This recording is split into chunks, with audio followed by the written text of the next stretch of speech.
और जहाँ तक आपने इंडिया की बात की तो मेरा तो फेवरेट कंट्री है। अच्छा, इंडिया को जो चौथा रैंक दिया गया है, क्या इंडिया इस रैंक को डिजर्व करता है? इंडिया आई गेस इंडिया को दूसरा या तीसरा देना चाहिए था, क्योंकि इंडिया में हर चीज़ कंट्रोल्ड है। तो इंडिया जो है उसके पास S-400 जो डिफेंस सिस्टम है, उनके पास सुपरसोनिक मिसाइल्स हैं। हमारे चैनल को सब्सक्राइब करें, वीडियो को लाइक करें और शेयर। एशिया के ताकतवर तरीन ममालिक की रैंकिंग जारी कर दी गई है। हर साल लुई इंस्टीट्यूट की जानिब से ये रैंकिंग जारी की जाती है। एशिया पावर इंडेक्स के मुताबिक भारत अमेरिका, चीन और जापान के बाद चौथा ताकतवर मुल्क बन चुका है। इसी पर आज हम बात करेंगे पाकिस्तान की आवाम से, तो आइए चलिए हमारे साथ। अच्छा, इंडिया को जो चौथा रैंक दिया गया है, क्या इंडिया इस रैंक को डिजर्व करता है? इंडिया आई गेस इंडिया को दूसरा या तीसरा देना चाहिए था, क्योंकि इंडिया में हर चीज़ कंट्रोल्ड है। आप कभी भी अपने इंडिया के जो पीएम है या इंडिया में जो इस्टेब्लिशमेंट है वो कंट्रोल में रहती है, कभी भी हुकूमत के अगेंस्ट नहीं जाती। लेकिन पाकिस्तान में इस्टेब्लिशमेंट ही अनफॉर्चुनेटली ताकत का सरचश्मा बनी बैठी है। आपको पता है कि इस रैंक को देते वक्त जो है आपके बहुत सारे पहलुओं को देखा जाता है, उन पर नज़रसानी की जाती है। मिलिट्री कैपेसिटी आपकी चेक की जाती है, आपका कल्चर अपना आप कितना प्रमोट कर रहे हैं, आपके फ्यूचर रिसोर्सेज कितने हैं, आपका डिफेंस सेक्टर जो है उस तक को जो है गौर उन पर किया जाता है। और इंडिया हर लिहाज से बहुत अच्छा जा रहा है। देखें, इंडिया ने हर चीज़ को बहुत ही कंट्रोल्ड वे में लेके चल रहे हैं, और उनका चाहे मिलिट्री कैपेसिटी हो, चाहे डिफेंस का बजट हो, या चाहे उनका बिजनेस का जो वो मंत्रा है वो हो, तो हर चीज़ को बहुत ही टेक्निकल वे में, प्रोफेशनल वे में लेके चलते हैं। लेकिन सरहद की जो लकीर है, लकीर के इस पार पाकिस्तान में बदकिस्मती से आप कह लें कि पिछले 75 सालों में एक रोज़ भी मेरा नहीं ख्याल कि कोई ऐसा किसी ने देखा हो कि जब हर चीज़ को उसके जो रिक्वायर्ड जो उसका मुकाम है वो दिया गया हो। सर, इंडिया जो है वो अमेरिका, चीन और जापान के बाद चौथा ताकतवर तरीन मुल्क बन चुका है। चौथे रैंक पर आया है इंडिया ताकतवर तरीन ममालिक की लिस्ट में। क्या कहेंगे आप? नहीं, देखिए, इंडिया जो है वो अगर चौथे नंबर पे आया है तो इसकी बहुत सारी रीजंस हैं। लाइक अभी पिछले दिनों में जो है वो यूके जो है, यूनाइटेड किंगडम, उसको क्रॉस करके आ गया है।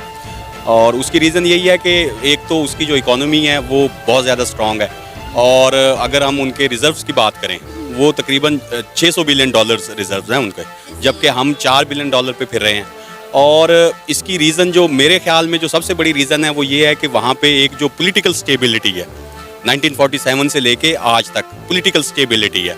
इसलिए जो है वो उसके किसी भी हम सेक्टर को देखें, उसकी जो अगर हम देखें बरामदात को, एक्सपोर्ट जो है उसकी $1 बिलियन में है, और हमारे यहाँ उसके मुकाबले में कुछ भी नहीं है। तो इंडिया जो है वो डिज़र्व करता है कि वो चौथे नंबर पे है, और आगे भी जो एक्सपेक्ट हम यही कर रहे हैं कि वो दुनिया की जो, बल्कि उनका एक गोल उन्होंने रखा हुआ था कि वो पता नहीं $5 ट्रिलियन की जो है वो इकॉनमी बनने जा रहा है।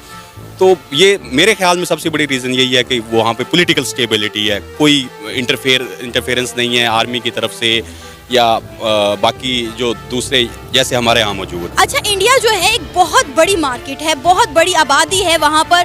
इंडिया का हर सेक्टर में इंडिया ग्रो कर रहा है। आईटी, एजुकेशन, हेल्थ, हर चीज़ को, हर पहलू को एक साथ लेकर चलना बहुत मुश्किल होता है, लेकिन इंडिया ये मैनेज कर रहा है। कोई ऐसी फील्ड नहीं है, कोई ऐसा इदारा नहीं है जिसमें हमें इंडिया आगे जाता हुआ दिखाई ना देता हो। इंडिया चूँकि फॉलो करता है चाणक्याचार्य जी को, उनके मंत्रा को फॉलो करता है, और वो उस पर डटा हुआ है। हम अनफॉर्चुनेटली, हमारे पास कुरान है, इस्लाम है, सुन्नत है, हम इसको फॉलो नहीं कर पा रहे। अगर इसके मुताबिक चले तो हर चीज़ अपने एक मयार पे ही पूरा उतरेगी। इंडिया में जो भी है, उन्होंने बिजनेस माइंड जो सेट है वो उसको उजागर किया, हमेशा बिजनेसमैन को ऊपर लेकर आए हैं। पाकिस्तान में सनतकार देखें कहाँ पिस रहा है, आप एक फैक्ट्री नहीं लगा सकते।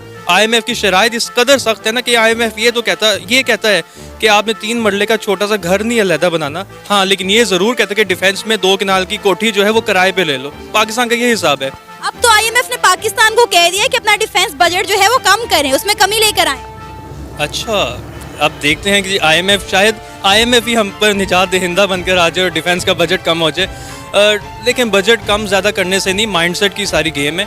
इंडिया को तभी कम्पीट किया जा सकता है जब हम इंडिया को दुश्मन की निगाह से नहीं, हम उसको उस्ताद की निगाह से देखेंगे कि इंडिया ने किन चीज़ों पर उजागर किया।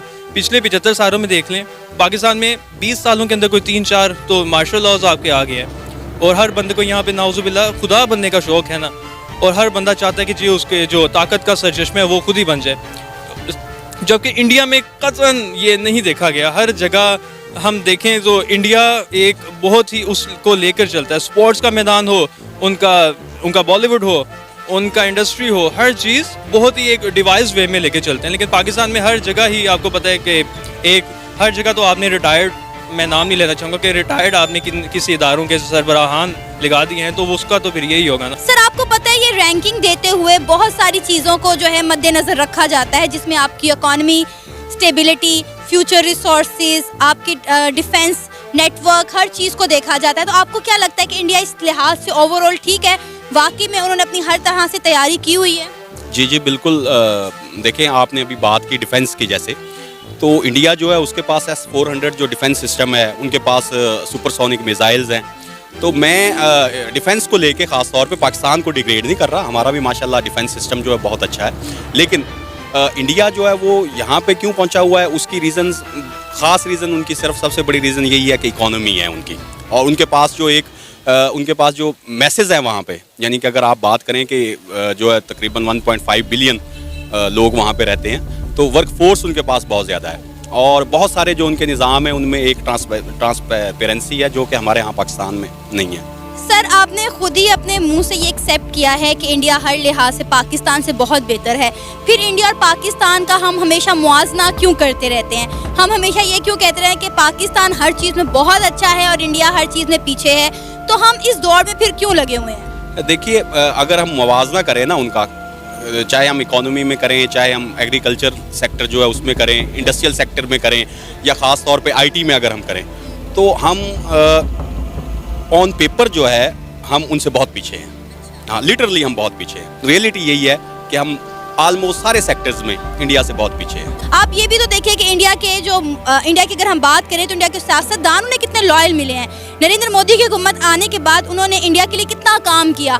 हम यहाँ पे हमेशा नरेंद्र मोदी के खिलाफ बात करते हैं कि नरेंद्र मोदी जो है वो मुसलमानों के खिलाफ है, लेकिन आप देखें कि उन्होंने अपनी कंट्री को तरक्की की राहों पर गामजन कर दिया और आज कहाँ पर लाकर खड़ा कर दिया अपने मुल्क को। जी देखिए, बिल्कुल, अगर हम देखें 1947 से लेके अब तक, तो वहाँ पे जो भी गवर्नमेंट आई है, पहली बात तो ये है कि वो अपने कंट्री के साथ एटलीस्ट लॉयल थे, और उसके बाद जब वो गवर्नमेंट चेंज होती है, तो चेंज होने के बाद जो अगली गवर्नमेंट आती है, ऐसा नहीं है कि वो आके अपना वो सारा प्लान जो है वो चेंज कर देते हैं। जैसे हमारे यहाँ PMLN जो है कुछ मंसूबे ला रही होती है, अगर PTI की गवर्नमेंट आई है या PP की आई है, तो वो उनको बिल्कुल चेंज कर देते हैं। और अगर वो हमसे आगे है तो इसकी रीज़न यही है कि वहाँ पे जो पॉलिटिशियंस आए हैं वो कम से कम उनके साथ लॉयल्स थे, और वहाँ पे पॉलिटिकल स्टेबिलिटी रही है। उसके अलावा उन्होंने जो हमारा ये अब करंट एज चल रहा है, इसमें जो सबसे बड़ी ज़रूरत है वो ये है कि कंप्यूटर का दौर आ गया। IT में ख़ास तौर पे उन्होंने बहुत ज़्यादा तरक्की की है। तो उसके अलावा एग्रीकल्चर सेक्टर को अगर हम देख लें, तो उसमें हमारे यहाँ आप देख लेंगे किसान जो है वो बेचारा मारा फिरता है। वो वहाँ पे अनाज उगा रहा है, लेकिन आज किसान को अनाज नहीं मिल रहा। जबकि वहाँ पे इंडिया में हम देखें तो वहाँ पे जो इलेक्ट्रिसिटी बिल्स हैं ख़ास तौर पे किसानों के लिए, उनके ऊपर उनको सब्सिडी दी जाती है, जो फर्टिलाइज़र्स हैं उनके ऊपर उनको सब्सिडी दी जाती है। तो बात सिर्फ इतनी है इसमें कि जो हुक्मरान आए हैं वो लॉयल्स हैं। और जहाँ तक आपने इंडिया की बात की, तो मेरा तो फेवरेट कंट्री है। इवन अगर मुझसे कोई पूछता है कि आप, हर किसी का होता है ना कि आप यार मैं इंग्लैंड जाना चाहता हूँ, या मैं LSA जाना चाहता हूँ, या मैं लंदन जाना चाहता हूँ, तो मैं तो लखनऊ देखना चाहता हूँ। मुझे तो वहाँ का सब कुछ और वहीं से है, तो उसमें डर। भारत की जो गवर्नमेंट है वो उनके अवाम के साथ मुखलिस है। हमारी गवर्नमेंट जो है वो अवाम के साथ मुखलिस नहीं है। और जहाँ तक कि कंपैरिजन की बात है, तो इंडिया से बनता ही नहीं है कंपैरिजन। उसका रीज़न ये है कि मार्शल लॉ नहीं लगा। 35 साल तक आपको पता है कि किसने हुकूमत की है। कि पहले ये बताएं, क्या इंडिया इस रैंक को डिजर्व करता था? इंडिया इससे ऊपर रैंक को डिजर्व करता है, 4th को नहीं, बल्कि मेरा ख्याल है कि 3rd को तो एटलीस्ट 3rd पे तो आना चाहिए उसको प्रॉपर तरीके से। तो और उसका है भी, IT जिस तरीके से संभाल रहे हैं, तो आई थिंक कि वो तो अच्छा 3rd रैंक डिजर्व करता है।